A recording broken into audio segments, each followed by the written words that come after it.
domains. And so my guest today, who also happens to be my friend and is right here on the Long Island networking circuit with me, Gershon Margulis, founder of Imperial Advisory, fractional CFO, financial extraordinaire. Welcome, my friend, to this episode of Strictly from Nowhere. Thanks, Justin. It's great to be here with you, and looking forward to having a lot of fun together. Hell yeah, man. Well, we're gonna unpack some strugglesome conversations because it's always around cash. It's always a sore spot for lots of people. How can I get more of it? How can I lose less of it? And so I'd love to get started, as I always do, with learning a little bit about you, about your human experience. What makes you unique before we get into business? What makes me unique? I used to want to be a lawyer. All right. Um, What happened there? what happened there? Well, I also like business, and I heard that to be a lawyer, you had to live under your desk for like a lot of years to get where I wanted to get. And I wanted to have a life and a family, which thank God I have. And so ironically, I ended up in investment banking and worked really long hours anyway on my way in my business journey. That's how it goes. That's how it goes, man. But yeah, so anyway, so I used to want to be a lawyer, but at some point I picked the business track. And what makes me unique? I ask lots of questions. People tell me I come across as genuine. I'll tell you a quick story. There's a guy I was speaking with recently who's a pretty good salesman. And he's like, "Are you the salesman here?" And I said, "Well, I guess I'm the owner. That's one of my jobs. I'm not the only one who does it, and it's not my only job, but it's something I do." So he's like, "You're a terrible salesman." He's like, "You exude confidence, but you're a terrible salesman." So people tell me I come across as genuine, and so I guess that's good. I try to help people. That's a really big part of my guiding light. I love working with clients who are looking to grow and looking to improve, and super small ones maybe don't need us, but I actually do some mentorship on the side, working with those super small ones pro bono. And our real clients are usually a little larger, but usually looking to grow as well. I also know that you're super active on your own networking circuit and you run your own series of events to try and bring community together.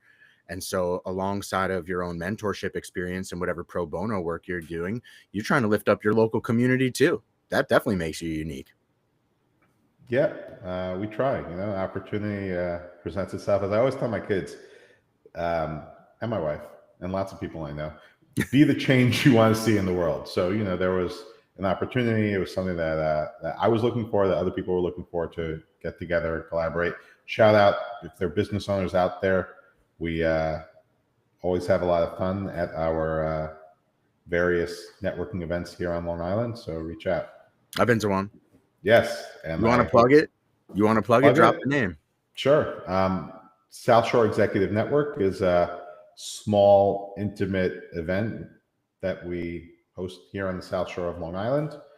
Justin came to that a couple months back. It's really nice. It's a mix of business owners and advisors. We have another one that we're getting started with a few other partners called the Owners Roundtable.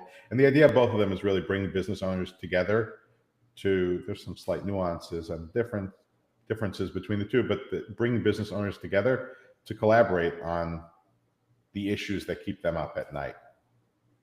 Well, I can tell you from firsthand, it was definitely a beneficial event. It was awesome to get together with a local business community.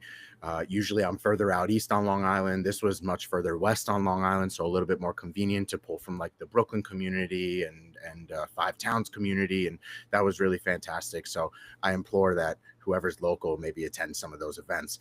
Now, I have a question for you. I clearly see the path against being a lawyer and living under your desk, but as a business owner and a founder, I know that your hours are certainly not any less than 60, 80 hour lawyer. So tell me, what was the path towards entrepreneurship for you? Because you could have been a fractional CFO, you could have been a financial advisor, you could have been a CPA at somebody else's firm and just had a more casual life experience. What took you down the pursuit of entrepreneurship? So besides for thinking I was going to be a lawyer when I was younger, I also always wanted to have my own business. And I remember talking to my grandmother, and she used to say, you're going to be the businessman, and your brother's going to be the marketing guy, and your sister is going to be do the advertising, like make it all pretty. And the truth is, my brother's a communicator, my sister's very artistic, and I like running business. So it was something I always found interesting. I mean, but I never knew what to do. I never knew like what to start. I just knew, like in elementary school, I used to sell donuts and I don't know, toys or whatever. One of my kids now just got a 3D printer, and I think he's going to start selling stuff real soon. Good idea. So that's kind of cool. Good idea.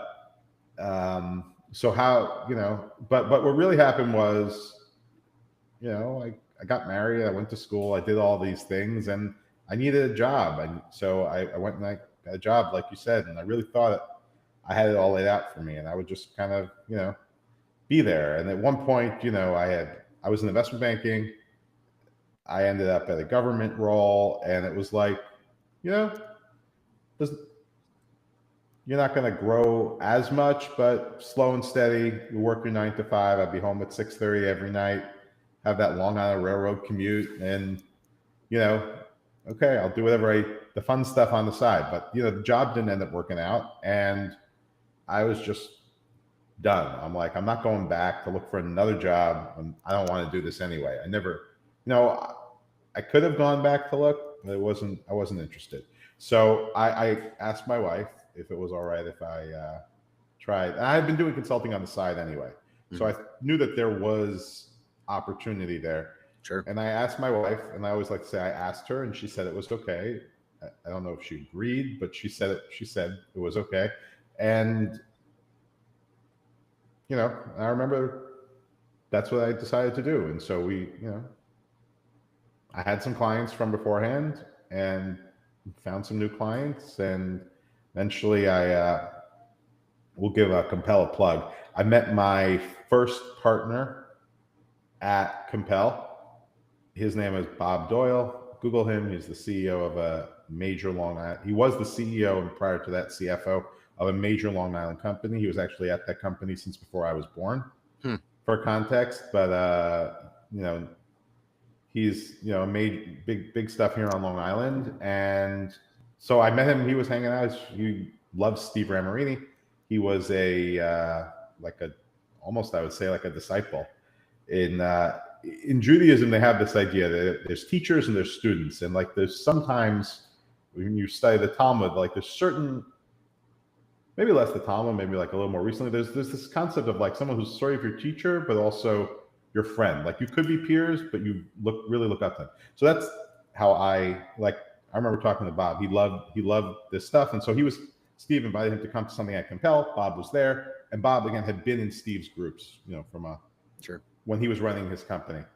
And at the time he was retired, whatever, we connected, and eventually Bob became my partner. And then we started building out the company. And so it kind of happened from there. And Bob actually introduced me to my next partner. Bob is no longer, we'll give Bob a shout out too. Bob now runs the Alternative Board. So it's a similar type of organization where business owners, similar to Compel.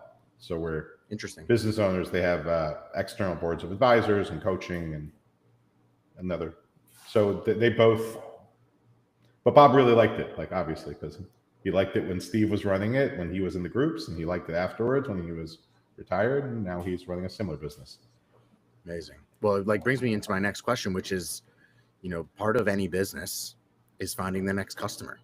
And you said something a little bit earlier, which I kind of want to tip my hat to, which is, sales should be relatively inconspicuous in a service-based business.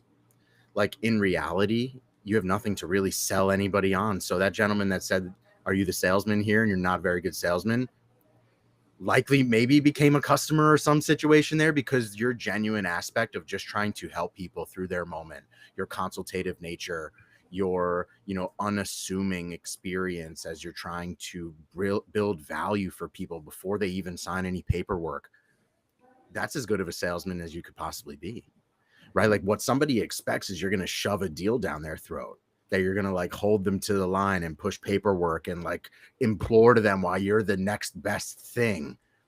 And so that usually comes off as being a little disingenuous. And so I'm very interested in your pursuit of your own lead gen and how you're creating new pipeline for your business. And I'm sure like mine, it's quite a referral based business. But I, like you, even though I am a career salesman, career marketer, I kind of pride myself on not having anything to sell anybody. I want to build as much value first. And sometimes the most valuable thing that you can do for somebody is say, it's not me, but I have a recommendation for you. Or I don't know if it's going to be a good fit for us, but I do know who might be a good fit. And just being the plug and being able to network for people and kind of build your surface area for luck. So I'm interested in what that guy said and how you're generating business for yourself, because Steve Ramarini can't just be the sole source of referral for you. So how are you kind of building the business and evangelizing your brand and finding your next customers for your own business? So a lot of great points and questions. First, we're going to give a shout out to Jeff Goldberg. You know, okay. Jeff Goldberg? I think I do. Jeff Goldberg did sales. I did sales training with him. One day, Bob told me, he's like, listen, you're a great guy. You got to go get sales training. So I went, so I went and I found Jeff Goldberg, and that was like the best thing I've done for my business probably was learn how to run a sales call. Amazing. And that, you know, Bob gets credit for that and for lots of other things. But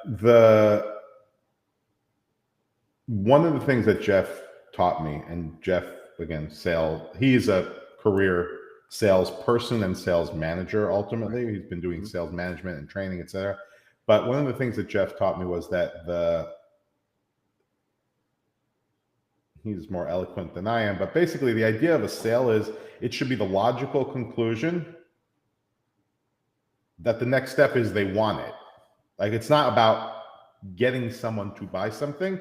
It's about taking them through a process so that they recognize that your thing, whatever the thing is, the service, is a solution for them. And if they do not recognize that, then, you know, most probably you haven't demonstrated the value. It's possible you charge too much, but usually it's more that you just haven't demonstrated the value. So plug for Jeff. And there's lots of other good, amazing sales trainers here on Long Island that we love, but I happen to have one of that thing from Jeff. So hopefully we'll get a chance to plug them too. No, in terms of the question that you asked, to directly address that, I guess where do we get our sales from? So to your point, the other advisors, other people, professional services providers, so to speak, are really a big source of leads in our business and in our type of business, because what we do is really very much trust-based. It's not about deliverables. There are deliverables, but a large part when you're hiring a CFO, let's say, as opposed to certain other things in professional services, you're hiring someone to, one, get really close to you in your business, as well as, no, I would say that's what it is. They're going to get really close. They're going to be advising you. It's not like you're buying a widget. It's not even like you're buying a website. Like, I mean, I'm sure that you could explain to us all the nuances of websites, but like for me, I don't know. It's a website. It looks good. It does what it's supposed to do. It is what it is. And if it doesn't do what it's supposed to do, then it doesn't do what it's supposed to do. Now, I know that behind the scenes, because I do coding in Excel, not real coding, but my coding friends tell me it's sort of like coding. But like when you do stuff like, yeah, I get it. If you think through the contingencies and you do it the right way, it's going to be simpler and smoother. The next person will be able to edit it if you do it right. If you do it sloppy and backward, it might work, but then no one can fit. So like, I get that there's stuff under the hood, but from like a simple consumer perspective, whatever, if it does what it's supposed to do, it's a website. But at least that's how I view it. But in terms of what we do, a lot of what we provide, it's really a very, very, very trust-based thing. Like, they have to want you to like be in their business, and there's levels of that, but sure.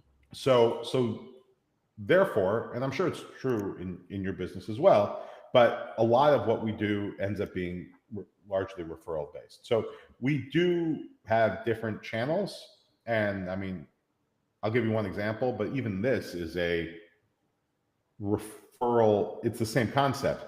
We're at an event recently, and I was a featured something, whatever. It was like there was roundtables for business owners to talk to advisors, and so like they had a legal advisor and they had me for the business end, and someone came to my table, talked about whatever, and now he's hired us.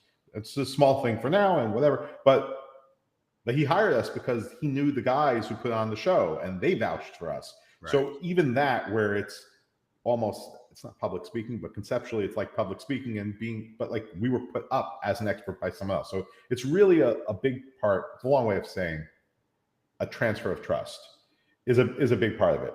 So there's that. I mean, there's definitely other things we do, but I really think that most of it comes back to that. Like, we do social media. We're not really doing social media to get clients. We're doing social media to stay in front of those people who trust us and can transfer that. We're doing social media to stay in front of the attorneys who are going to introduce us to the clients. Stay in front of Steve Ramarini or Bob Doyle or Jeff, or remain relevant, or Ryan from Sandler, right? Sure. So we should tell him I gave him a shout out. So we're so that's to me social media. One thing that's interesting, which I'll just mention, I'm not clear that we've necessarily generated money from this yet, but something we're exploring. YouTube Shorts are really cool. YouTube Shorts, 90 to 95% of your views come from people scrolling. Those are people who don't know you, who didn't look for you. And some of our things, like, we're still getting started, but to me, like getting 500 to 1,000 views within a day or two on a random thing, to me, that's pretty cool. So like, we have our marketing people looking into that. Like, what can we do with that? Sure. Because I do think that that's an opportunity. Now, I don't know if it's better than any other social media, but that's something we're looking at. And then there's something I mentioned to you earlier, which I think could be like a real interesting avenue, which is a podcast that we're actually plug it here. Bloodlines and Bottom Lines podcast for family business drama. So, we're going to, hopefully that's a way for us to kind of get exposure to new people. Now, I don't know, it doesn't have the typical transfer of trust type of thing where you're getting a referral from another advisor, but it should at least be fun. We'll see how it translates into or ties into the business. But anyway, basically transfer of trust from other advisors. That's TLDR version. Well, listen, that's a good segue, right? Like the family drama, bloodlines and businesses. It's a good transfer to the next question that I have, which is, you have a unique position working with businesses at all stages of their life cycle. But for our purposes for today, I'd love to know, like, what are some of the things that folks can do to position themselves for a secure financial future, for a transition or a succession plan? If somebody is thinking about an exit strategy, exits don't have to happen when you're 70, right? Exits can happen after 5 years of building a substantial business and financially so. And so I'm wondering, I'm a student of you right now. I don't have a CFO. My CPA, who I'm very, very close with, Michael Zabian of ZBS in ZBS Accounting in Plainview, he acts as our fractional CFO in kind of an informal way. And, we leverage him to try and make really good decisions as much as we possibly can. But I wonder, from your perspective, you're not really necessarily even advising in the narrow focus of finances. You're a business advisor, like a strategic implementation to a business to help them get to where their goals are. And so I wonder, what are some of the things that businesses can do? We can use me as an example if you want, or pick whatever stories you have in your hat. What are some of the things that folks can do to give themselves the best chance of avoiding some family drama when the time comes? Okay, so I think that there's really two different questions you're asking. There's the general business stuff, and then there's the family drama stuff. I'm being cheeky about the family drama stuff. Hopefully that doesn't happen to people. That, you correct me if I'm wrong, typically that happens when there's not really clear guidelines. We're weird on contracts at inception. There could be transitions of power. There could be a death. There could be a partner that goes awry. There are lots of different factors in family drama. I'm really more interested in, like, what is the framework that folks should implement? When should they do it? Is it sooner rather than later? Can they wait like 6 months before they feel like they should exit? What are the things that folks should do from a Brilliant Basics perspective to ensure that they're on the right path? All right, that's a good question. So, I mean, I'll tell you something else. Bob's going to get another shout out. You should build a business you would want to buy. Good advice, period. Right. Because then it'll be sellable. And two, you're going to have a much better time running it. The same reason you would want to buy it and why the next person is going to want to buy it is going to make your life so much better now. And that really ties into a lot of what you're saying. So have redundancies, have clear owners of tasks, of whether it's jobs, departments, whatever it is. Be profitable, right? Focus on, know where you make your money, pay attention. Numbers are not the only thing, but numbers are a big thing. Like understanding, you'd be surprised how many people, probably wouldn't be, but there's people, they just focus on sales. Sales is beautiful, but you can grow sales at some point there's a day of reckoning. And so understanding where you are and what direction you're heading, and it's not necessarily always about getting everything down to the last penny, but sometimes you just need to be directionally correct. But understanding what's that direction, and is that directionally correct thing the same thing in your different departments and your different service offerings. So yeah, I mean, I was speaking to someone yesterday, a startup. He's like, well, what should we be focused on? I said, I was at a show. I said, I would just start by focusing on revenue and gross profit. Just make sure that everything you're selling, you're making money on. The next thing, make sure that you understand how those things drive overhead. And if you understand those two things, you're a lot of the way there. I think it's it's sound advice. I think a lot of folks get into business because it's an opportunity to own something. It's kind of an emotional, ego-based experience. I got into money into business for some similar reasons. Like I was just bigger, better than the career that I had. And that was like all in my head. And until you get punched in the face by the world of business, that kind of is the ego side of all of this. And at some point you have to realize that you're in business to build something. It's build either wealth, you're building employment opportunities, you're building a product or a service, you're building relationships and a network. And like, it is bigger than the me. I almost would dare to say that even though a lot of businesses today take the approach of being founder-led, you're founder-led, I'm founder-led, even though like I am the spokesperson, the walking advertisement for my business, I want to create a business that can exist without me for various reasons. I want to be able to maybe detach and go on a vacation with my family. I want to be able to have a sellable service business where if I was eliminated, it can still run. I want to have the type of business that maybe is outside of the comfort zones of which I'm able to sell those types of services or solutions, because that means that there's opportunity for expansion and gainful employment. And I want to build a business where I'm not the only one that can be the service provider. That's one of the challenges that we go through with my partner, Mike Rispoli, is even though I have a team of 9, Mike is still hands-on keyboard. And like, that's kind of our future for now, is what we see just from his level of ability and what AI has returned back to our business. But one of the things that we have focused on for a long time is Operation Free the CTO, so that he can build his side of the business in a redundant way that provides a sellable, serviceable solution should somebody else come into the business. So as you advise businesses that are in various states of growth, I'm sure you see the things that I have been through, which are like founder-led ego, which are things like you're not building a scalable, redundant business. You don't have standard operating procedures. You might have all this stuff locked up in your head and there's no, central repository of knowledge. Like, what are some of the pitfalls that you see that you ultimately are supporting business owners in cleaning up? So, I mean, one big thing is the business owner trying to do everything or control everything. Every business is different. Each business is going to have its own challenges, and the things that you mentioned, across a wide range of business, and many of them will have one or more of those. They may not all have them all. Sure. But yeah, I mean, one thing we definitely see, if the business owner is in the middle of everything, they're the bottleneck. What I tell people often is that there is a bottleneck in your business.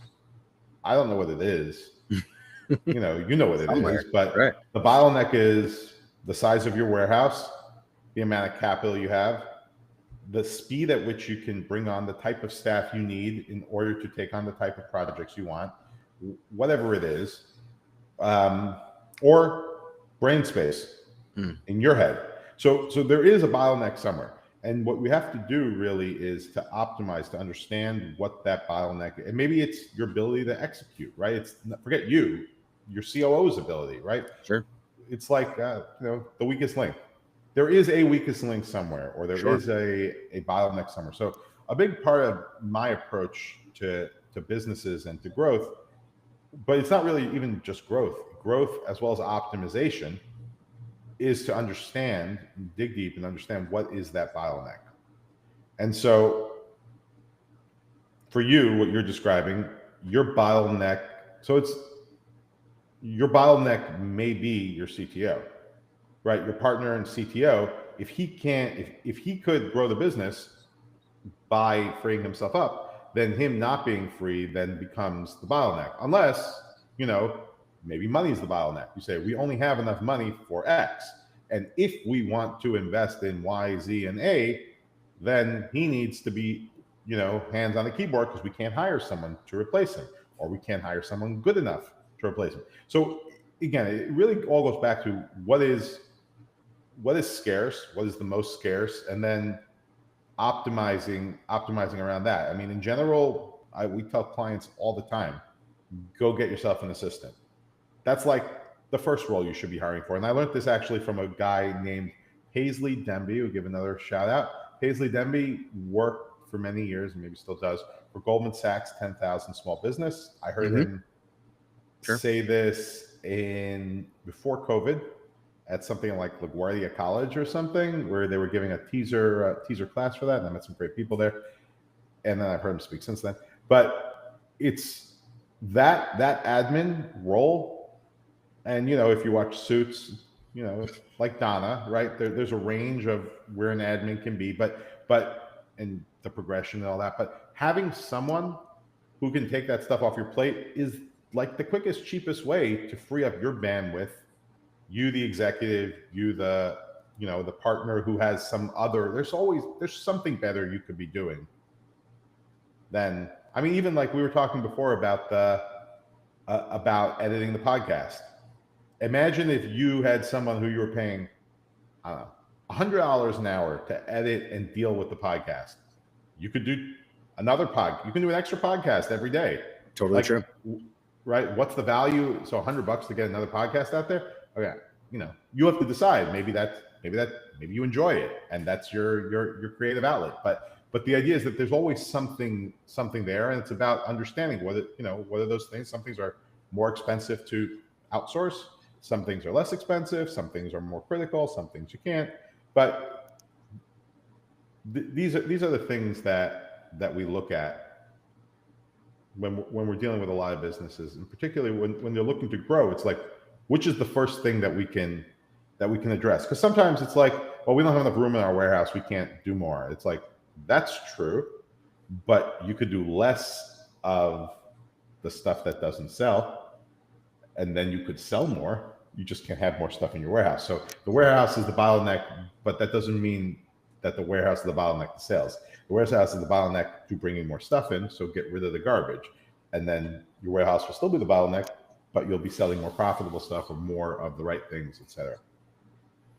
I think there's an interesting moment for businesses. Again, there's a life cycle here. So depending on where you are in your life cycle, you're either looking back at problems that you've created and how do I dig myself out of that? Or you might be looking forward at either avoiding certain challenges, bottlenecks, whatever that might be, or maybe you're doing things today that may be leading you towards bottlenecks. And I also think that is probably a beautiful segue into finding things like mentorship, like coaching, like a fractional CFO that can help you to avoid the pain or find an efficient way outside of the things that you've created over a long-term period. So I wonder, as you're working with businesses of all shapes and sizes, let's take the view of looking up. I'm always building content for that moment of zero to market. I want to build a business from today to something. And this is especially true in tech, where we leave the business, building the business, to last. You build the product first, you build the audience first, you build the staff first, but you forget that you had to build a business. And so you kind of get a little bit slammed in the face when the things operationally of running a business show up. And so when I think about those moments of early businesses, the founder that's going from zero to market, the succession, somebody that's taking over a multi-generational business, even though you're taking over a standard business, it's now your helm. And so you can change directions, you can make new decisions. Like, so we can take that moment of zero to market. What are some of the things that folks can do when building a new business from your perspective that will lay the foundation of building a business, not necessarily from building your product, service, or solution, not for building a team, but I want to understand what are the things that we can do foundationally so that give me the best chance of building a business, not a sellable future, not an investable, not an exitable. Just today, like, what are the things that I should focus on about running a damn business? So, I mean, the things that you're going to focus on will depend on the stage in the business. But let's start with the early stage. In the very early stages, like you said, there's usually something else besides business and profit that you're thinking about. But cash is important. Good. Because without cash, stuff, money makes the world go around. So it's really about figuring out how to make it work. And so that could be by bringing on co-founders, which is a euphemism for investors, right? They're investing their time, right? It could be about building your initial prototype while you have another job, building it as a side gig. It could be about finding a way to leverage AI. Whatever it is, you got to figure out how to make it work with the cash, because otherwise, and one more thing, you got to figure out how to not lie to yourself. So, meaning, if you recognize that by going down this path, I'm going to run out of cash in 3 months, then you deal with it. And it's the most important thing, I think, in many contexts, is not being an ostrich, not burying your head in the sand. So, right, if you're going to need that, so then you say, okay, well, either we're going to do this slow, I'm going to need a job also. And, I know someone, he's got some whole technology plan that he was working on, and eventually he took a job. He's like, he's going to be a COO and keep whatever, dealing with that on the side. Because it wasn't going to be a long-term solution the way he was doing it. So you have to be adaptable, and you have to figure out what's going on, not lie to yourself, and then you gotta back to adaptable. You have to deal with reality, and that might mean borrowing money, though that is a risky option. It is an option, and sometimes it works. It might be getting outside investors. It might be getting people to work for free, whatever exactly it is. So that's at the early stage. And then eventually, and that's, so it's not about profit per se. It's about figuring out how to capitalize the investment, right? Because every business, and really every business, every stage of a business and every part of a business, it's about, what are you investing? What's the input? And then what's the input to kind of make the things sort of happen? And then what's the impact of the financial impact of kind of doing it going forward? So, right. So when you, let's think of, if you sold microphones, right? The investment in the microphone is you got to buy the microphone. And then, right now you're investing, you're tying up capital, you're tying up space in your warehouse, you are spending your time to go buy the thing, to order it, whatever. Okay. All those are the investments. And, figuring out how to exactly track and understand and conceptualize, fine. That's something you got to do. But you got to buy the microphone, and then you have to engage in the process of selling the microphone. Now that there's operationally, you have to find someone to sell it to, and you have to go through the process, explain to them why, this one is green and red and purple and lots of really cool colors, right? So that's why you should buy this one. You're going to have to pay the sales. So you got to pay the rent on the building now, and you got to pay the salesperson. And then eventually you kind of unwind that transaction when you've purchased it, you now paid yourself back. Hopefully there's some profit left at the bottom. But at every stage in business, so like at a startup, right, the input is a little different. It's time, it's labor, it's whatever it is. And the goal is that at some point in the future, you have something, a product, a service, whatever it is, that is sellable for a profit and then pays you back for this initial investment. But that idea really, it flows through every, I guess, I'll say workflow in a business as time goes on. So it's about really, like I said, don't bury your head in the sand, understand what's going on. Sometimes there are things that you have to try, right? We had a conversation with a client once, not that long ago, and we told them that there's two types of marketing for them, right? There's in their case, Google ad style marketing, where you know what you're going to pay, you know what you're going to get. It's a certain type of client that you're going to, like in their case, that you're going to get through Google ads, right? They're going to pay a little bit less. They're going to turn a little bit quicker. But you know that for every $1,000 of Google ads, you can get a client, and the lifetime value of those clients is whatever, $10,000. So you spend $1,000 and you earn $10,000. That's your investment. Okay. Now that's fine. But then there's a different kind of budget, which is also marketing, but closer to R&D. You could go and take you can go rent a suite at Yankee Stadium or at UBS or wherever, the Blue Jays place up there, right? You rent a suite there and take a bunch of people. Are you going to convert any of them? I don't know. Maybe yeah, maybe no.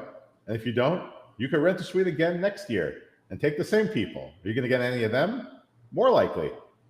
And it might take you 3 years till you realize that this is a disaster and it doesn't work.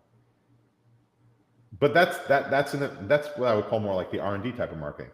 So sometimes again, you have to break things out and understand what's really going on. So that, right, you've got the marketing, which is more of like a sure thing, more like if you knew that you could get the buyer for the microphone.